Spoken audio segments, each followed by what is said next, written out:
Hey, Zips fans, Spencer Coleman of the Zips Digital Network here with the head coach of the Akron women's swimming and diving team, Brian Peresie.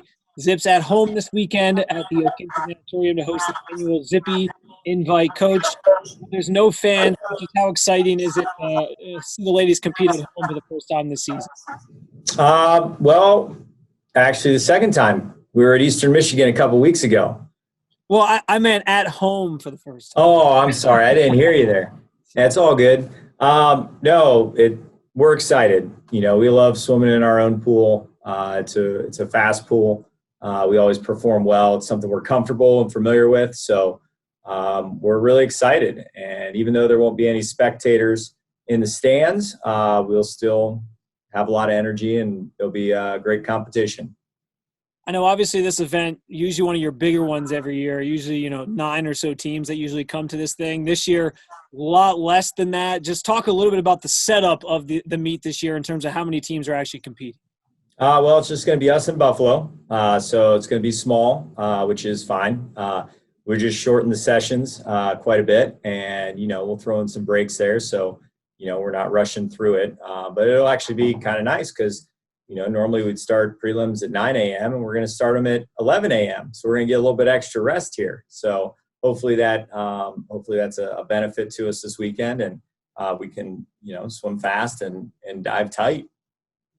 Going back to the meet at Eastern Michigan, which I know you mentioned a couple weeks ago before Thanksgiving, one standout, obviously, Sarah Watson had 4 first-place finishes.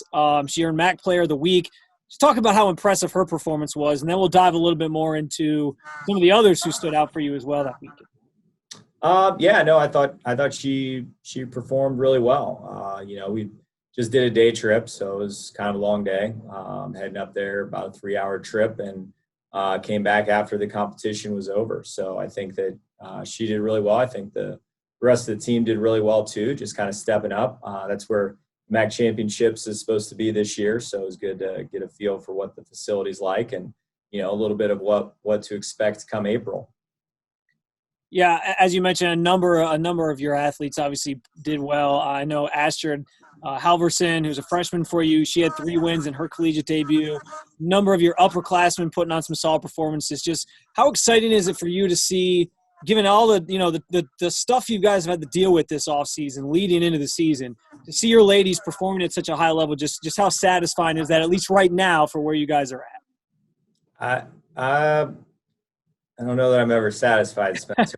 Well, that's what I mean. I know there's a long way. I know there's a long way to go, but for where you're at in the season and given everything that it took just to get to actually having competition, how exciting was that to see that first meet of the year you had a lot of good performances?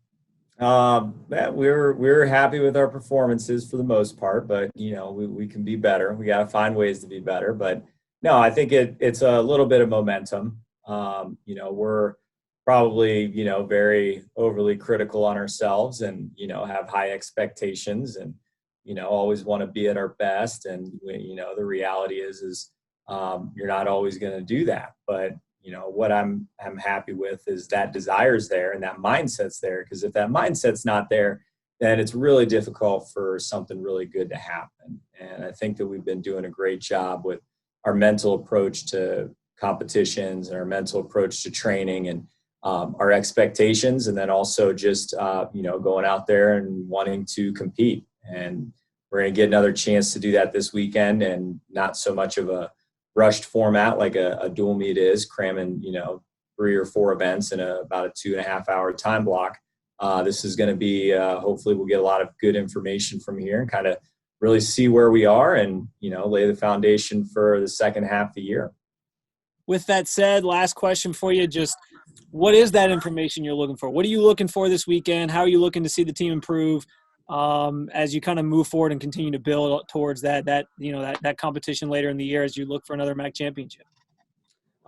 Really, it's a combination of what we've been doing in training, and then how that translates into this competition. Did some things a little bit differently going into this competition than we've done in the past. And then we're going to see what the outcome is. I'm never really surprised if something great happens or something terrible happens, or anything in between, but it's more just waiting to see how they perform, and then figuring out what we can do to be better. Just because, maybe you go a great time, maybe there's some things you missed in your race or your event that could have made you that much better. So unless, really the goal is to be able to execute, and reach your potential. And if we can execute everything, then hopefully we'll be closer to our potential after this weekend. All right. Well, as we both mentioned, no spectators this weekend, obviously, but we are live streaming the event over at gozips.com. You can follow along with everything Akron women's swimming and diving over there as well as on their social media on Twitter at ZipsWSD and on Facebook /ZipsWSD. Coach, appreciate the time as always. Best of luck to you and the ladies this weekend as you compete against Buffalo. All right. Thanks, Spencer. Go Zips.